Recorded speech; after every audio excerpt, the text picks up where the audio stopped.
E siamo al calcio, finisce 3-2 al Tenni la sfida contro il Carpi per la Coppa Italia, per la formazione di mister Zanin, una prestazione comunque positiva al servizio di Nicola Brillo. Un Treviso bello e sfortunato esce dal Tenni sconfitto e dalla Coppa Italia di Lega Pro. Il Carpi si è infatti imposto 2-3, complice anche qualche disattenzione del portiere Zattin.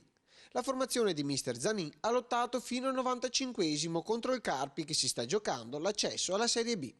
La partita si apre con il Carpi più battagliero, al 12esimo arriva il gol dopo un contropiede di Calamai che va in rete da solo. Il Treviso risponde al 27esimo con il cross di Paoli, sul secondo palo spunta la testa del giovane Bidogia che pareggia. Il secondo tempo si apre con un'azione per parte ma senza fortuna.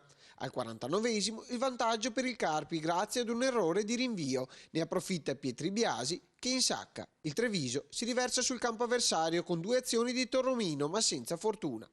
Il pareggio arriva all'83esimo con la doppietta per Bidogia su cross di Bandiera. Ma non è finita, il Carpi passa in vantaggio definitivamente 4 minuti dopo con Calamai che beffa Zattin.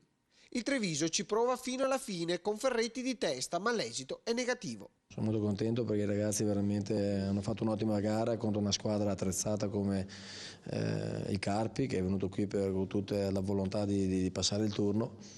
È una gara che abbiamo condotto dall'inizio alla fine, sempre in salita perché siamo andati in svantaggio per degli episodi proprio e quindi ha dimostrato grande reazione e grande qualità. Sono contento per la mia prestazione personale e anche la prestazione della squadra perché comunque, come anche già detto il mister, abbiamo fatto una grandissima prestazione. Ovviamente poi quando perdi, sempre rimontando eccetera, è brutto, ti lascia l'amaro in bocca, però comunque un po' sono contento per la mia prestazione personale. Vabbè sì, il mio ruolo non è affatto facile perché è una prima punta giovane, si sa che hai sempre poco spazio e c'è da lavorare tanto soprattutto dal punto di vista tecnico. Però cerco sempre di lavorare bene e oggi sono riuscito a far vedere